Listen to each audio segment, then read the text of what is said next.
In day 16, property, plant and equipment. Quick revision into 60 seconds, part 5. So we were discussing about the subsequent measurement, जहां पे आज हम discuss करेंगे revaluation model.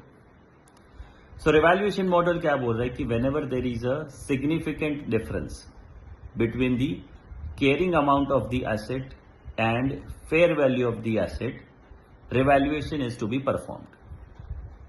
सो carrying amount और fair value में significant difference होना चाहिए.